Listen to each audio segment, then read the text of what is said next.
Hello, everyone. It is Monday. Monday, I tell you, it is. I checked. How are you tonight? What is happening in your world? What are you grateful for this Monday night? The 11th of October, Columbus Day, Indigenous Peoples Day, Boston Marathon Day, Take Your Choice Day. What is happening in your world tonight? What are you grateful for on this Monday night? Grateful for cooler weather. I'm there with you. Although we're heating up this week. We got some 7 days. Hey, Dazzle, how are you? Adele and Dazzle are here. It is great to have you both here live. Dazzle, it is treat time. I like some cooler weather, though, Kelly. I am there with you. It was a nice, cool morning this morning, and it has been a good day. It has. It has.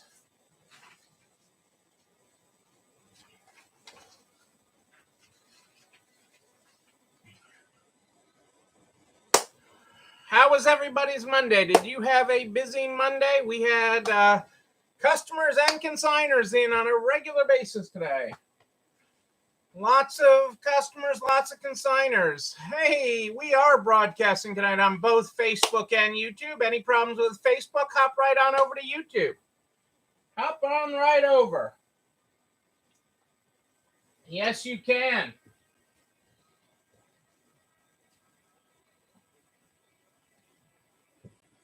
Been hustling today. Oops.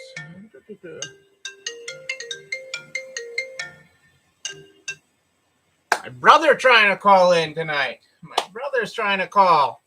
Doesn't he know what time it is? Doesn't he know what time it is? Hey, Kitty, how are you tonight? It is great to have you here on this Monday night. I hope you had a fabulous Columbus Day, a fabulous Columbus Indigenous Peoples Day, Boston Marathon Day, and probably and cooler weather in Albuquerque Day. It's cooler weather in Albuquerque Day. I checked. It is great to have you here. What are you grateful for tonight? Tonight, we start in the Good Morning, Good Night book. That's how we roll with this program every night. Tonight, we're on page 22. Good morning. Keep busy while you wait for the miracle. Well, there we go. I suggest we all keep busy while we wait for the miracle. I do.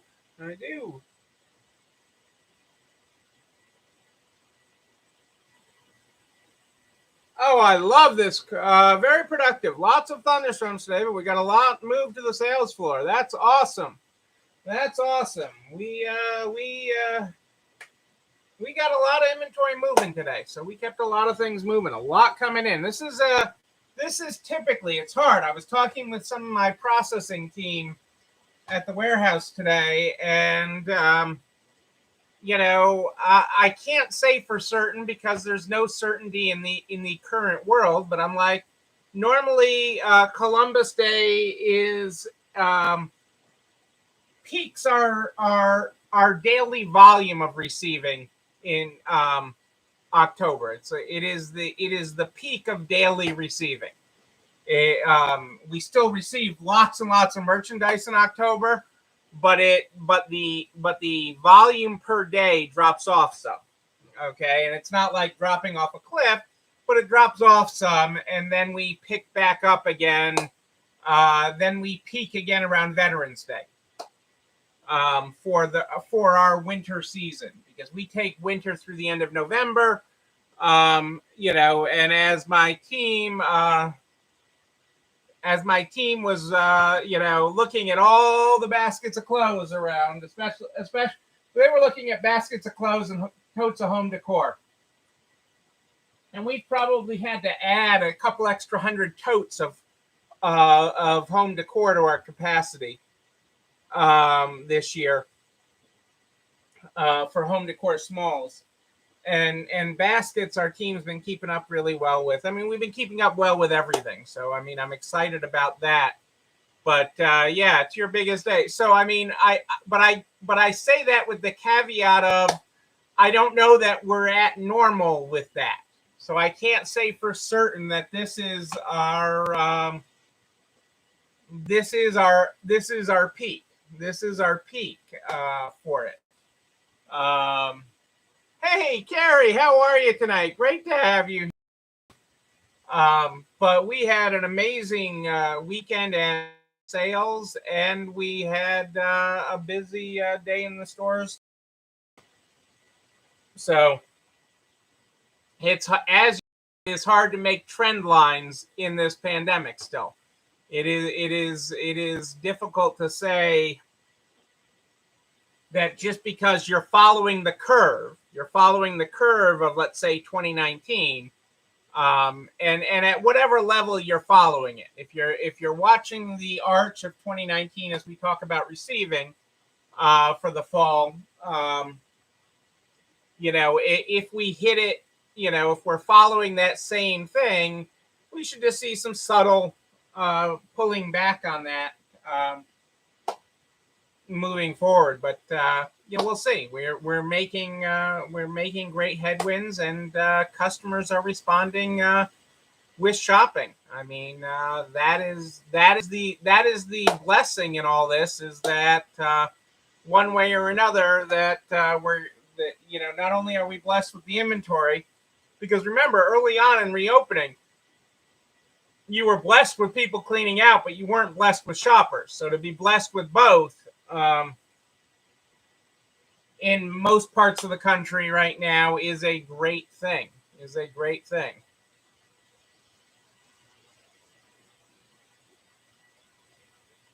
Yeah, I mean, yuck. The flooding is no fun, but yeah, if all that is hitting, you got all that hitting the floor, and we have a new process. We don't hire often for our processing team. A lot of our longest term people are in our processing team.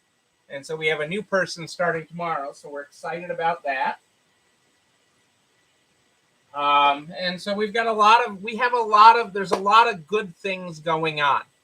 There's a lot of good things going on. And so we're going to talk about that. Our quote from Simon tonight. I really had a tough choice. He's got some good quotes this week, but this one spoke to me. You entrepreneurs, you. To be a pioneer is to stand on a shore and look out to a land no one can see. Know there are dangers we can't imagine, and set forth anyway. And that's a perfect one because it is Columbus Day. Okay, it is a perfect one because as an entrepreneur, you are a pioneer. Yes, there have been business people before you. Yes, there have been store owners before you. But in your town, in your community, in your city, in your house, you are a pioneer. Standing on the shore and looking out and seeing a business that no one else could see. Seeing something great and knowing there were dangers. But you set forth anyway. Your average dollar per item sold is up $1.50 over a year ago. That's great, Kitty. And I would argue you should be you could that probably shows me you can go a little bit more. And we're going to talk a little bit about that tonight. And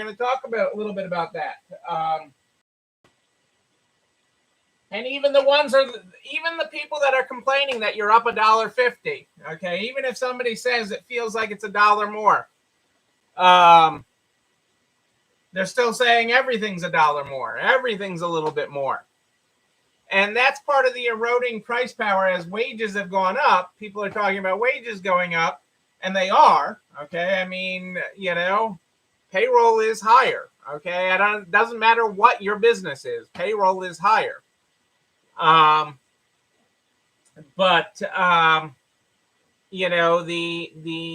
buying power of your workers isn't necessarily any better because costs are going up. I found this interesting, and this is just sort of the way the calendar worked. You talk history, and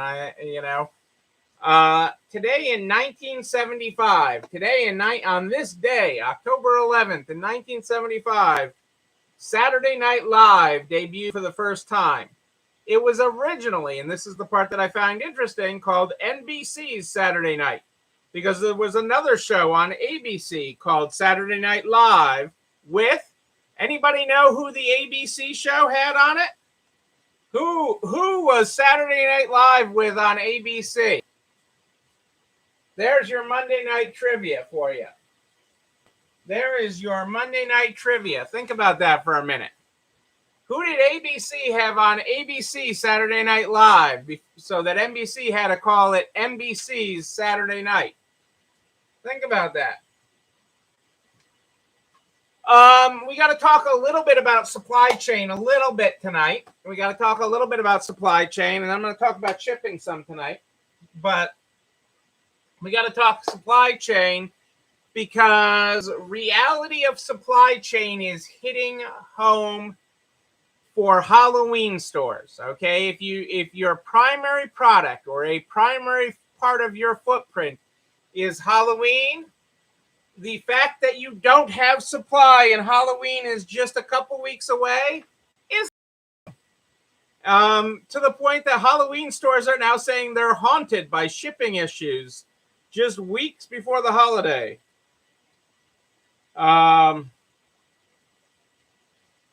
You can't find decorations. Michael's, Home Goods, Targets yielded diddly squat. I wanted to fill up my entire cart. I couldn't.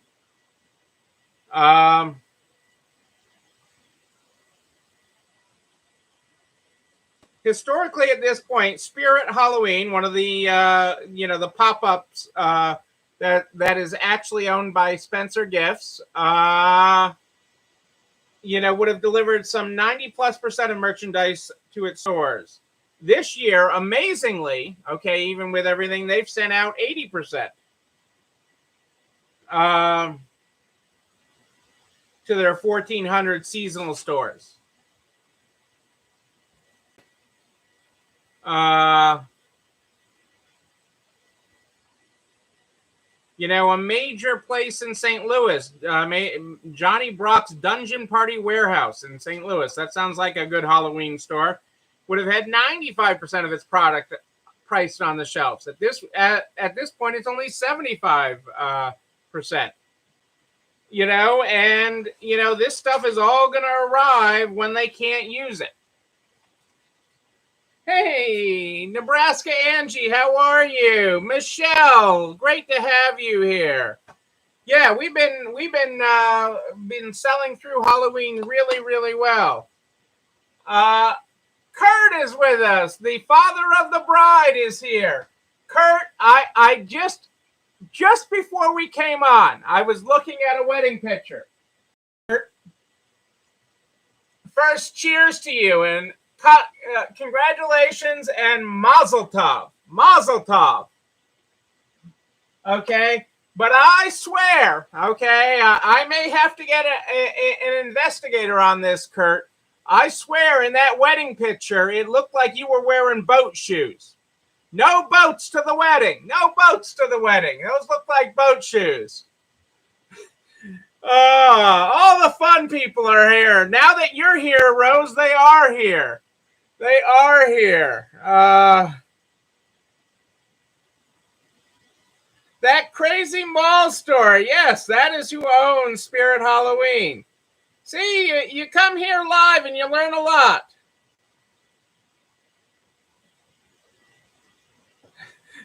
Spanx t-shirt. Oh, it's good to have you here. But look at the ripple effects of that, okay? Look at the ripple effects, not of the Spanx t-shirt. Do not look at the ripple effects of the Spanx t-shirt. Okay, but look at the ripple effects of that supply chain issue. Okay, those boats, the stuff that they ordered Okay, and they guaranteed payment for, okay, they got a guaranteed payment for when that's getting on the boat, when that gets in the container. Okay, they're going to have to store that till next year or clearance it. Halloween clearance doesn't do squat. You all know that. Okay, they're going to have to put that in storage till next year. And that's going to just have a ripple effect. The cost of storage is astronomical in warehouse space. The cost of these goods are just going to go up and up and up.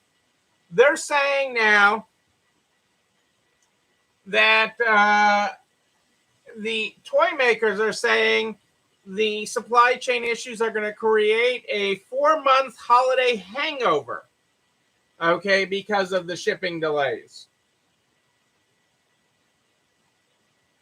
And, while they were expecting huge sales growth, north of 50% in a lot of toys, now they're expecting single to low double digits.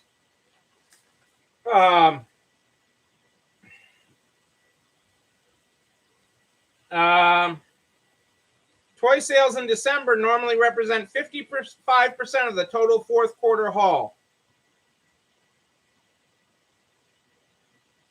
So, I mean, there is a lot of issues happening with this.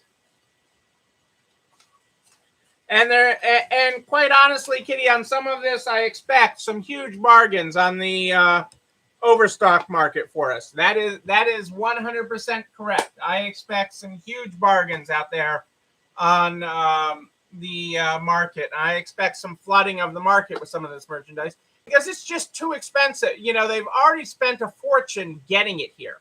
Okay, the cost of containers, I've talked about it, ad nauseum, is huge. You got to put out what you got. And we were in a HomeSense this weekend, Cassandra and I, which is owned by TJ Maxx and Marshalls. That is their other home store. HomeSense is the other store they're doing. And, in a sign that merchants are putting out, retailers are putting out whatever they have.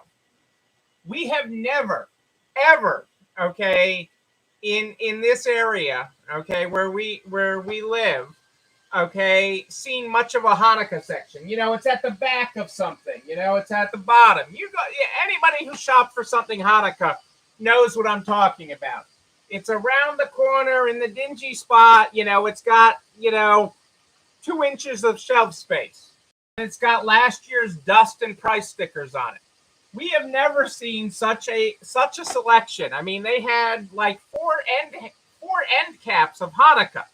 Okay, in a very non-Jewish area. It's not like all the Jews live in Enfield, Connecticut.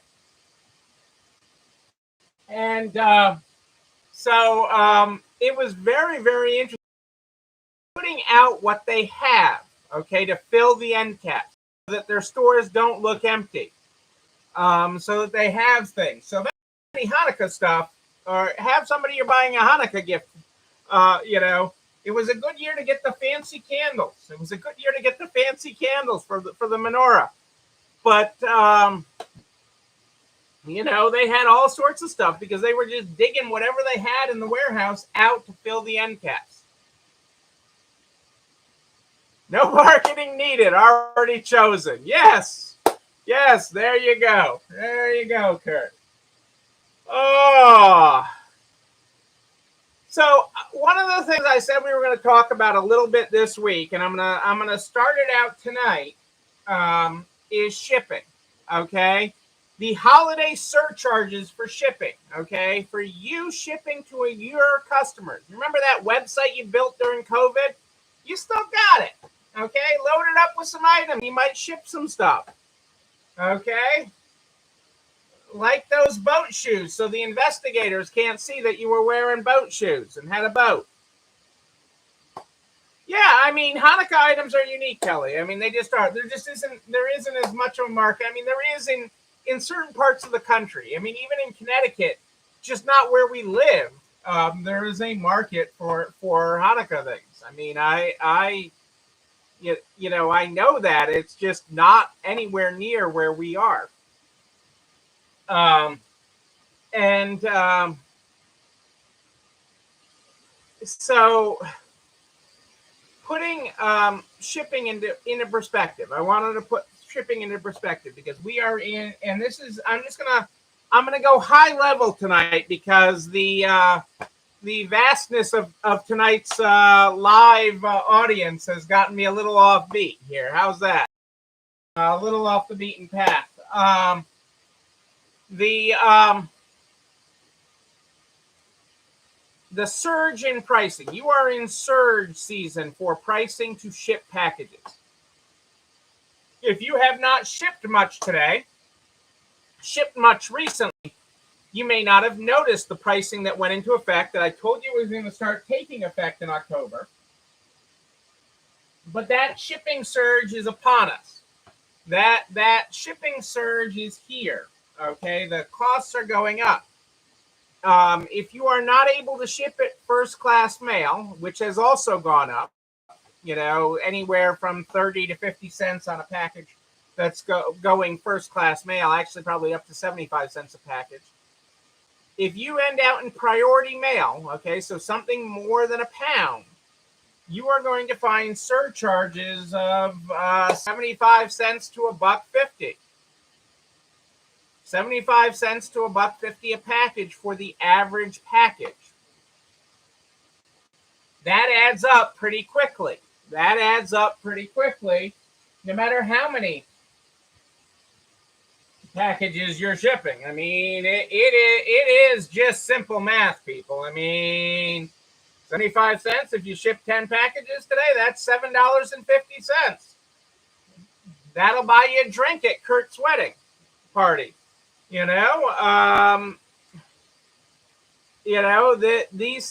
costs are going up. So you have to have a way to handle it. You have to revisit your current shipping policies and apply the surge. Just like we talked about earlier when Kitty mentioned, her average item price is up $1.50. Okay. Your shipping price needs to go up. Okay. I actually looked before we came on through September,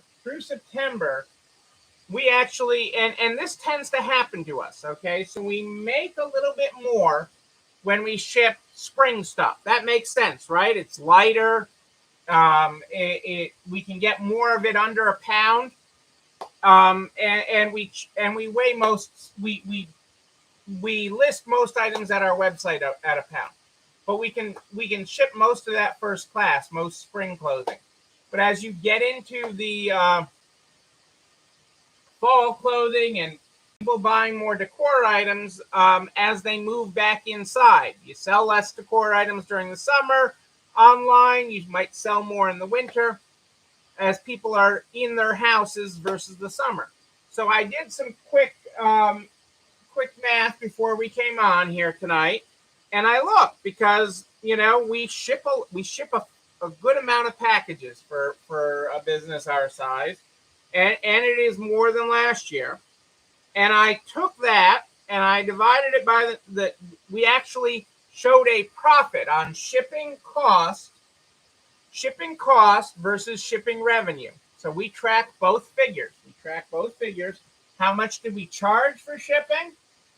Okay, and charge and collect, and how much did we spend on shipping? And when I track shipping rates, that includes what we spent on shipping. That includes envelopes and boxes if we bought any. Okay, because like all the Tyvek envelopes, like some of these, that so that we can ship things. Okay, those we buy, and we can use some of the U.S. postal boxes that are free, or the padded envelopes from the post office. But sometimes we need a different size box or something, and we're using those.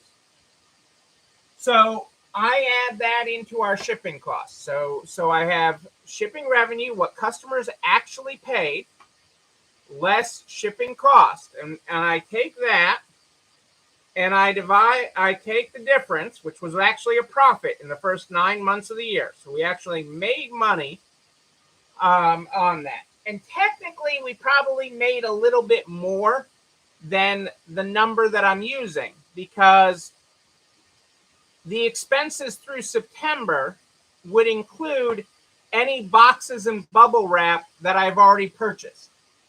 So, I mean, we buy, and I told you to buy boxes and bubble wrap or any supplies that you need as much as you could in September so you'd have it, so you didn't have a supply chain issue. And so we did stock up, and we get these massive rolls of bubble wrap. And we get, I don't know, 6, 10 of them at a time and stuff. And so, you know, we have all of that already paid for and included in that. And when you take that and you divide that by the profit that we show, even taking into that account, we actually made per package shipped in the first 9 months of the year $1.74 a package. $1.74 a package. But as you enter surge pricing, that profit quickly evaporates. That profit can quickly shrink if you don't adjust your shipping percentages. And what you're charging, especially as you're looking at upcharges of $1 a package, it could be, or more. So what I'm telling you now is, before you get blindsided and look at how much you spent on postage, you should be looking at some inflationary pressures on your shipping charges, okay, or what your level is for free shipping. And we'll talk about that this week, because we'll revisit the whole shipping topic. But I wanted to keep it at a high level tonight. I wanted to keep it at a high level because you are looking at that increase. I mean, I, as my staff loves me, I did help with shipping today. My team loves it when I help. I don't know why they use these air quotes. Neil helped today. Neil helped. And they go around like this. So we're so glad Neil helped. I don't know. I mean, I helped. I put labels. I shipped boxes. I got boxes out. I shipped. I helped. We had a lot of shipping from the weekend. So I was happy to help.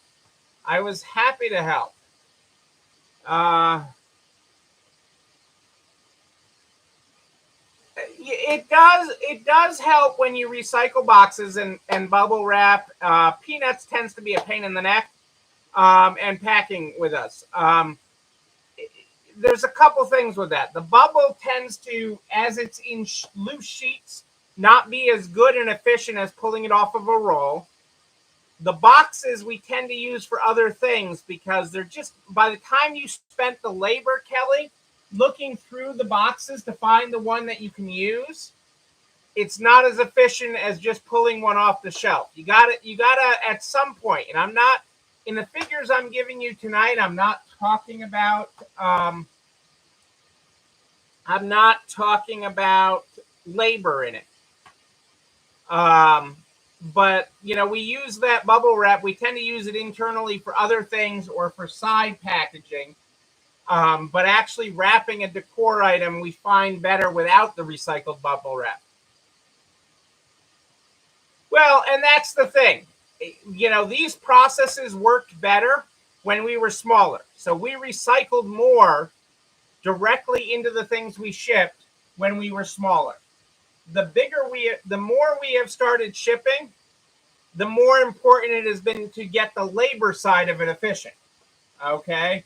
You know, when you think about, you reuse a box, you got to get the label off of it. You got to get any of the other stickers on it. You got to do all these other things. But as we have increased what we ship, we're finding that using that is more important. But we're finding other ways to recycle what we used to recycle and in our shipping. So it's not always efficient in the actual shipping process. But you know, we do want to do that because that's our whole industry. Our whole industry is based on that, is based on the recycling. But it is also, with the rising cost of labor, Um, you want to be as efficient as possible, and you want to keep that shipping moving. Especially when you have a lot to ship. If you've got 50, 100 boxes to ship, um, the more that grows. I mean, and that is, what got you here. So what got you shipping 5 boxes a day isn't what will get you shipping 20 boxes a day. What got you shipping 20 boxes a day won't get you to be where you're shipping 50 boxes a day. The process that got you to 50 boxes a day won't be the process you use at 100 boxes a day. And that's sort of the mindset. The other thing that comes in really handy while we're at a high level with shipping, okay, with the post office, and it's especially interesting right now because of the ways they've adjusted rates, is regional boxes. Regional boxes, most people don't order the regional boxes from the post office, but a lot of times, like today, I was really surprised where they were coming in 30 cents, 75 cents cheaper than a flat rate padded. Prior to October 1st, you would have grabbed this sweater, or you would have grabbed something and said, oh, it's more than a pound, if it'll fit in a flat rate padded, that's going to be the cheapest weight to send it. But now it's like, hang on, this is only going from us to Pennsylvania. It's cheaper in a regional A box. And post office, again, these are free supplies, regional A and regional B boxes. And it's based on where you are, okay, and where you're shipping to. So, it's being aware of what it is. And it's really, you didn't know until you put in the address and put in the weight, which way it was going to be cheapest to send it. But that extra 30 cents, that extra 40 cents, that extra 50 cents, I don't care how many packages you're shipping, that adds up. If you're, 30 cents times 5 packages, that's $1.50. You may not go, woohoo, $1.50. But, if I, 5 days, now that's $7.50. Now you're getting a little more interesting, Neil. I might be interested in $7.50. 10 days, that's $15. That can buy you a drink and a half at a Welty wedding. Oh, a drink and a half. I only want a half drink, bartender. At a Welty wedding, So that is why the small changes matter. Okay, it is about your profitability and about adjusting that your style and your way of doing things and your mindset. It's in your mind. I looked at that sweater. I'm like, oh, that's a flat rate padded, but not with the way they applied the surcharges here. They said, oh, the average shipper's going to throw it in there. They'll pay us an extra 30 cents. I'm like, I got a flat rate A. I got a regional rate A I can put it in box. Again, both the envelope and the box are free from the post office. The envelope and the box I got for free. And, that will help maintain our margin. Our end of year will not be the same, So if I look at it as we made $1.74 on it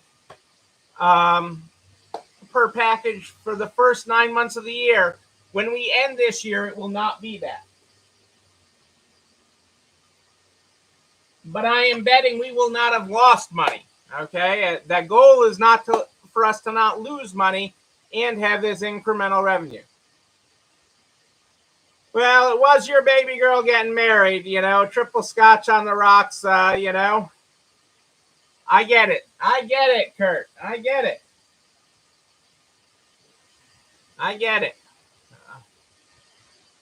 So this is just high level tonight. We'll drill into, again, I've talked about shipping a lot in the past, but, this week as we're really heading into season and we're heading into times, we're heading into how to ship. We're heading into that time where customers are looking for what they want and they're going to pay for whatever to get it. No, I do not use Shopify shipping. And the main reason I don't use Shopify shipping or eBay shipping is I want to see the shipping charges separated. I want to see the shipping out separate.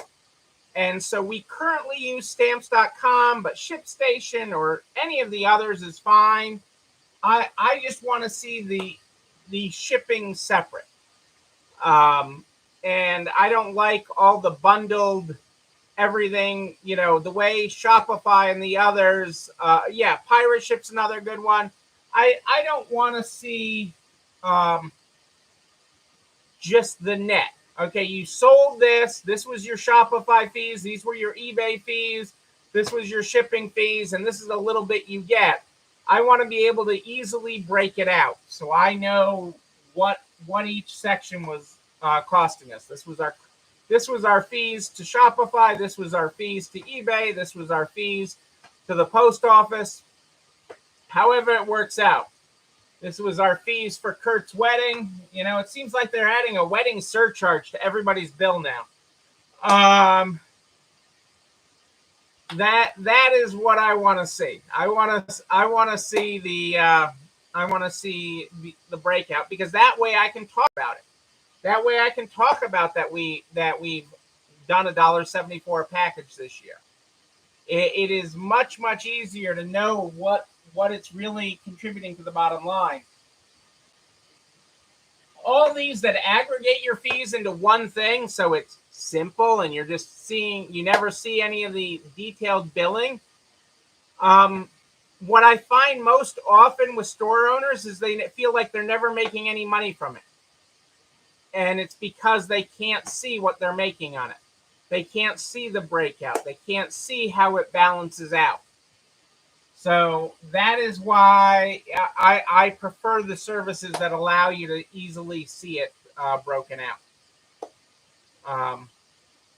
There's no right or wrong in that, but that is where my philosophy comes from on that, because I want to see it, and the more you're doing of it, the more it matters. The more you're doing of it, and I want all of you to be doing more of it over time. Okay, we didn't always ship as much as we ship right now. Okay, we did not. Absolutely did not. We did not do most of what we do now. Okay, in the past, we did not sell as many items. We did not employ as many people. And that is the beauty of things. That is the beauty of leveling up.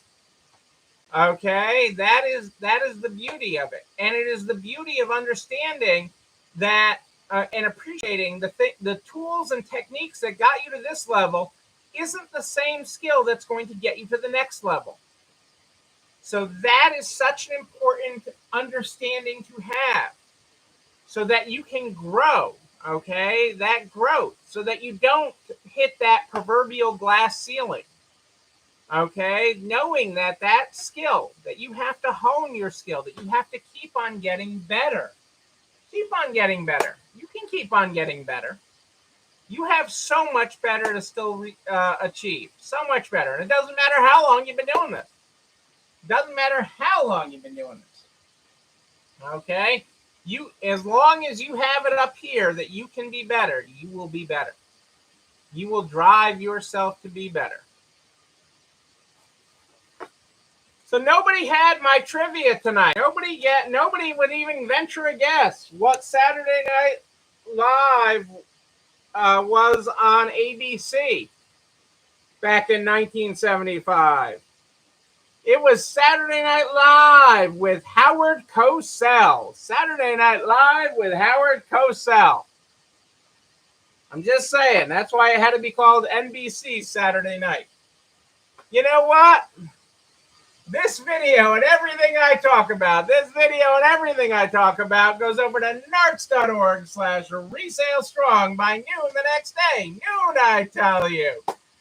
All the files, all the links, everything I talk about, including a direct link to the YouTube channel. You're not alone running this store, where you can like, comment, subscribe, have a scotch, and ring the bell so you know when another one drops. You can also share it with all your friends in business, the butcher, the baker, the ice cream maker, so we can help everybody make it to the other side. I'm here every night at More 8 Than Ish talking about what matters to you, including shipping this week. We're going to continue this discussion. Yes, we are. But if you have a question in between, just email me, Neil, Neil, at ECIstores.com, Neil at ECIstores.com. I'm going to be right over there at that desk tomorrow, working away. We start this program every night with the Good Morning Night Book. That's how we roll here. Every week, every night. On page 22, we started with good morning. Keep busy while you wait for the miracle. Our good night tonight is good night. Get some rest while you wait for the miracle. I hear the miracle's on sale this week. Ladies and gentlemen, I am Neil Abramson. I do like a good party, a wedding, a bar mitzvah, a wealthy wedding that I wasn't invited to. That's okay. We will party again. We will party in person. And when we do, I'm going to be there with you. Until then, and until tomorrow night at More 8 Than Ish, know that you and you, but most importantly you, yes, you're not alone running this store. Have a great night, everybody. I'll see you tomorrow. It's time for dessert. I think we still have some birthday cake left. Have a great night.